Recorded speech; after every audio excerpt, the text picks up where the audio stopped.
leaving the country. So You know, there's been a self-deportation because of what we've been doing that's been incredible. Okay, yeah, please. Secretary Hegseth is inviting military leaders from all around the country on Tuesday. Will you also be there? From all around the country to what?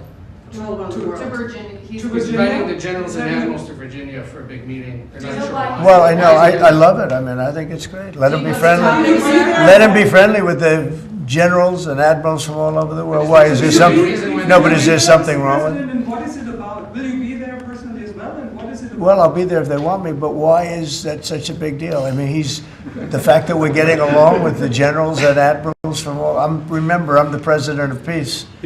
It's good to get along. It's good. You act like this is a bad thing. Isn't it nice that people are coming from all over the world to be with us? It's not particularly unusual that generals who report to the Secretary of War and then to the President of the United States are coming to speak with the Secretary of War. It's actually not unusual at all, and I think it's odd that you guys have made it into such a big story. Is it a big story? I mean, I don't think it is, sir. I would think it's, no, but isn't it a good story? I mean, you know, we're respected from all over the world as a military force. You know, I rebuilt the military during my first term, even though we gave a chunk of it away to Afghanistan. But we're talking Afghanistan too, by the way, about Bagram and about that.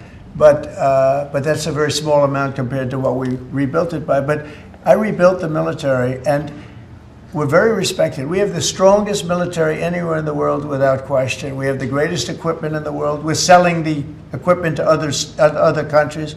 And a lot of generals want to be here and they want to look at they're also going to be touring equipment sites. They're going to be talking about the newest weapons, et cetera, et cetera. But I think it's great when generals and top people want to come to the United States to be with our now called Secretary of War. Does everybody like the name? I do. You said something really interesting this week about Ukraine, that you thought Ukraine could get back all of the territory that Russia had taken. Yeah, they have a shot at it because Russia. What prompted you to change your thoughts on that? Well, because I've been watching the way what Russia's been doing. I'm very dissatisfied with what Russia's doing and what President Putin is doing. I haven't liked it at all. He's killing people for no reason whatsoever. And they are doing very poorly, considering they have put it all out on the line. Their economy is going to hell. They're bombing the hell out of everything, and they're picking up a very little territory, if any. In fact, they're losing some territory. So I think it's been very bad for the reputation of Russia. This war should have been over. If this were our war, we would have had it over in 1 week. And they're getting into fourth year, Jeff. They're getting into the fourth year now. 4 years of fighting, and you see what they've taken. In the last month, they've taken very little, and you've been reporting on all the bombing, all the drones all over the place. 900 drones coming into certain areas like Kiev in one night. And with all of that work, they've taken over very little. So now I'm very disappointed in President Putin. I thought I solved 7 wars. In fact, we have a great leader coming. We have the Prime Minister of Pakistan coming and the Field Marshal. Pakistan Field Marshal is a very great guy, and so is the Prime Minister, both. And they're coming, and they may be in this room right now. I don't know, because we're late. And I said maybe they'd like to join they actually may be somewhere in the beautiful Oval Office. Yeah, please, behind you. Did you promise leaders this week that you would not allow Israel to annex the West Bank? Is that something that you I will not allow Israel to annex the West Bank. No, I will not allow it. It's not going to happen. Did you speak with Netanyahu about this directly? Yeah, but I'm not going to allow it. Whether I spoke to him or not, I did. But I'm not allowing Israel to annex the West Bank. There's been enough. It's time to stop now, okay? Yes, please. Jasmine Crockett recently. Jasmine Crockett. Remember what I said? Is she a relation to the late, great Davy Crockett? I don't think so. Jasmine Crockett, let me tell you, before you even ask, she's a very low IQ person. I mean, if we ever had to pass an aptitude test, that's the one should take one, because she shouldn't even be in the crowd. So I have no idea what you're going to, but I don't think we should waste our time. This is a low IQ person who I can't even believe is a congressperson, between her and Ilhan Omar and the group. You know, I met the head of Somalia. Did you know that? And I suggested that maybe he'd like to take her back, and he didn't want her. He said, I don't want her. Okay, what else?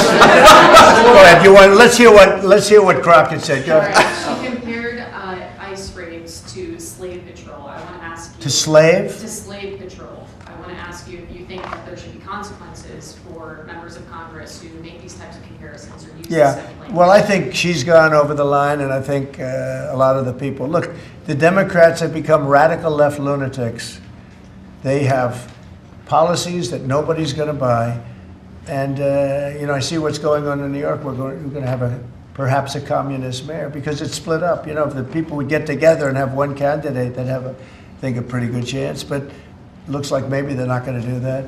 But we're going to end up with a communist mayor. It's not even believable, my beautiful New York. When I left New York to become president, it was a great place. But it was the beginning of bad things because we had de Blasio had just started as mayor, and I said, this guy's a real nut job. Went to Harvard to teach management, can you believe it? He went to Harvard to teach city management along with the mayor of Chicago, who went to Harvard to teach. The two of them are teaching how to manage a city manage it into hell is what they do. But that was the beginning, and now we're going to go a step further. Now we're going with the communists. Can I be honest? I think it's the greatest thing to ever happen to the Republican Party. I really do. I think if a communist takes over New York City, I think that's a gift to the Republican Party. It's sad for New York, but it's a gift.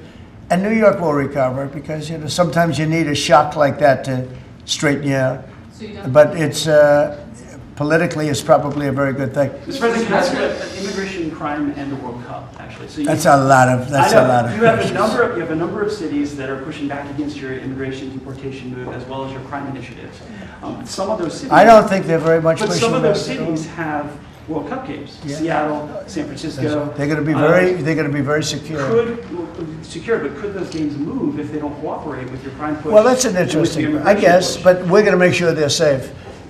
They're run by radical left lunatics and that don't know what they're doing. Look at Washington, D.C. I just got numbers. There's like no crime in Washington, D.C. You, Jeff, will not be mugged walking down the street. You can walk down the street with your family. You can walk down your street with your wife, your daughter, your son, and you're not going to be. We took out 1,700 career criminals that we're not allowing back. And we have this city in great shape. There was a time when not long ago, when every single week you'd have at least one murder. And look what's happening with Washington. It's safe.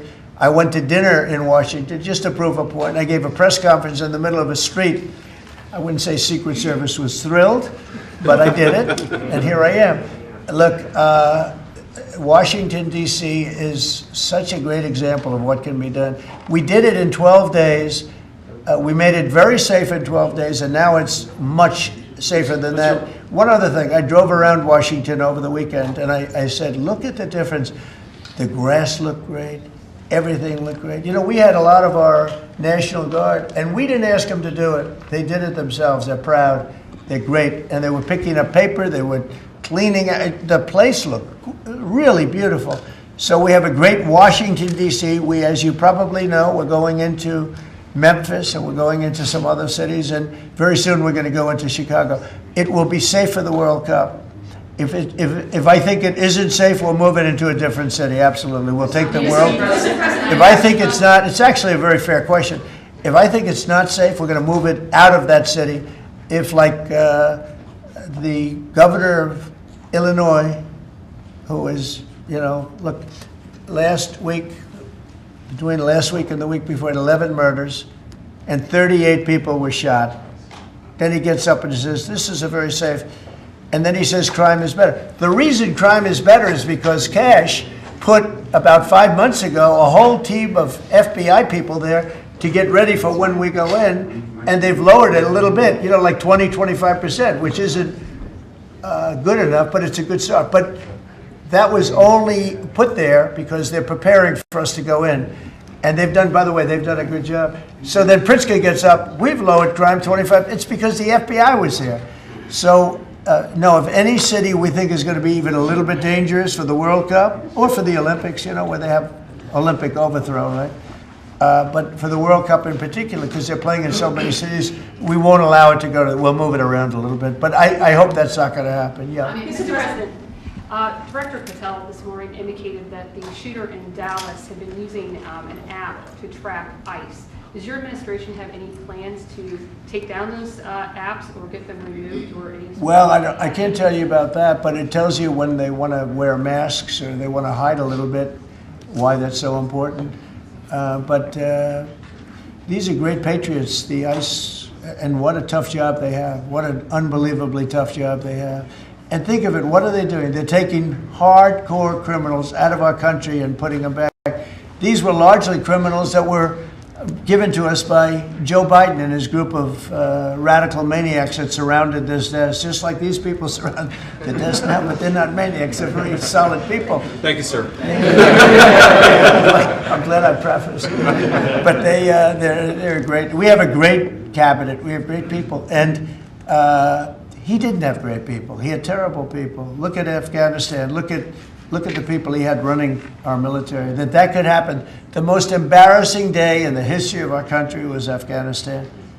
And 13 young people died. They don't ever talk about the 38 that were horribly wounded with legs and arms and everything else, really horribly wounded. So the country's respected like it's probably almost never been respected before. I think we're respected at a level. And a year ago, it was a dead country. We had a dead country a year ago. This country was dying. It was really in bad shape.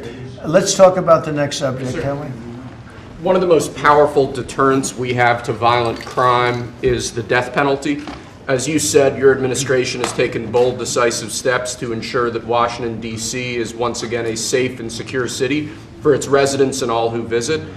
This is a presidential memorandum that directs your Attorney General and your U.S. Attorney for the District of Columbia, Judge Jeanine Pirro, to fully implement the death penalty here in Washington, D.C., where the evidence and facts of a case indicate that the death penalty should be used. Okay. Everybody understands death penalty in Washington. You kill somebody, or if you kill a police officer, law enforcement officer, death penalty. And hopefully there won't be that. So again, it's way down. I mean, we have had week after week after week where we haven't had a murder. I said that the other day in front of the president of Poland. The press was here, and I said, ladies and gentlemen, I'd like to announce that Washington, D.C. has not had a death in 4 weeks, a murder. And he looked at me, he goes, is that good or bad? You know, he said, what kind of a place is this? But it's true for years. I mean, every week, essentially, somebody got killed or more than one. And this is a very safe city right now. We don't play games. And, you know, it's interesting. We took these careers out, career criminals. They call them careers. They left the word criminal out. But we took the careers out of here. And they're now brought back to their homes, or they're in jail, or they're in a jail in another country. And hopefully they're not coming back. And we have to maintain it. You can't just leave, and we have to maintain it. We've gotten along fairly well with the mayor. You know, she's getting a party that hates that the city's becoming safe. I mean, they're actually criticizing her because the city's becoming safe.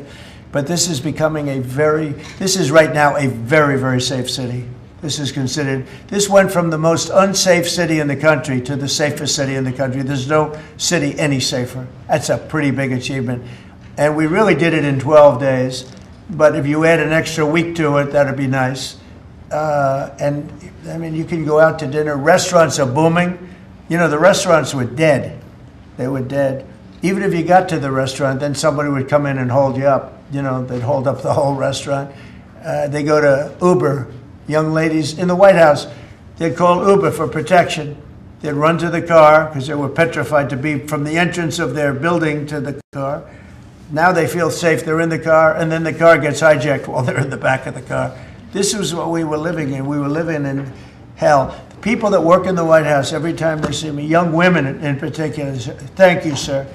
And I don't even ask them about what. I know exactly. I made their lives. Now they're living in a beautiful, glamorous place called Washington, D.C. with no crime, and that's the way it should be, okay? This is the death penalty for somebody that kills people in Washington, D.C. I think it's capital. It's a very interesting capital punishment, capital city, right? It's capital. But but this is our capital city. We can't allow that to happen. People come in from Iowa to look at the Lincoln Memorial and they end up getting killed. It doesn't happen anymore. It's not going to happen. And if it does happen, it's the death penalty for the person that did it. And this goes into effect. Yes, sir. Right? Pam, is that right? Yes, Could you sir. speak a little bit about that? Yes, sir. Not only are we seeking it in Washington, D.C., but all over the country again. And as you saw very recently, we are now moving the inmates who were on death row, who Joe Biden or the auto pen commuted their sentences off of death row. We're moving them to supermax facilities where they will be treated like they're on death row for the rest of their lives, President Trump. Okay, that's a big statement. Thank you very much. Okay. I see some of you shaking your heads very positively. Thank you, Brian. Thank you, fellas. You said on the campaign trail that It you were said it. for Yeah. the death penalty if anybody, an illegal, killed a U.S. citizen That's or a right. police officer. So this just reinforces your campaign promise. Right. And most people really like it. And Washington, again, it's going to serve as a beacon because you have to do it. These are bad people. When you look at that guy, the guy that killed the young lady in the train in North Carolina, that he'll be in trial for years, years, years. He'll get a good lawyer somewhere along the line. Somebody will come along, and what he did to that young lady, and she went into that train scared. You know, when she went in, the way she sat down, she was scared to just be there. She just wanted to not pay any attention to anybody, just not be noticed. And she had her throat slit. We don't want that in this country anymore. We're not going to have it in this country anymore. Thank you very much. Next. Lastly, sir, this is a presidential memorandum on countering domestic terrorism and organized political violence.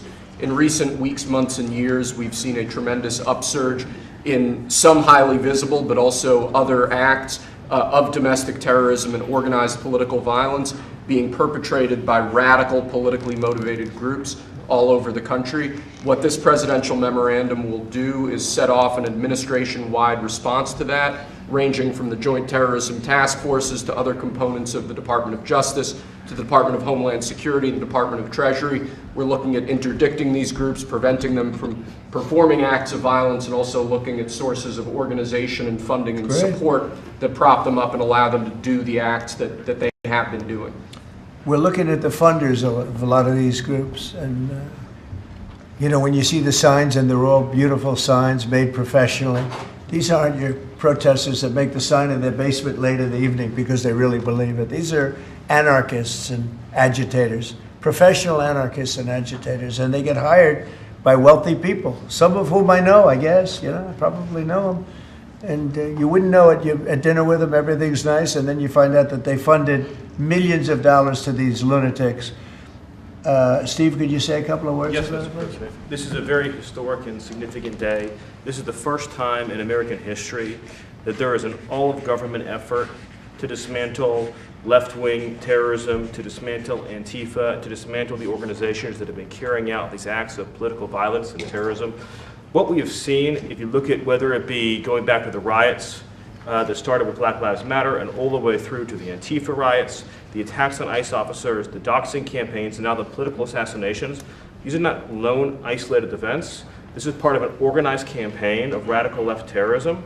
It is structured, it is sophisticated, it is well-funded, it is well-planned. There is really no parallel like this to anything else in the country right now. There is an entire system of feeder organizations that provide money, resources, weapons, and when they're attacking ICE officers, they're attacking federal buildings, or they're isolating public officials for harassment, doxing, intimidation, and ultimately attempted assassination. It is all carefully planned, executed, and thought through. It is terrorism on our soil. Because of this executive order, Cash and Pam are going to have the tools they need, working with Scott, to take these organizations apart piece by piece.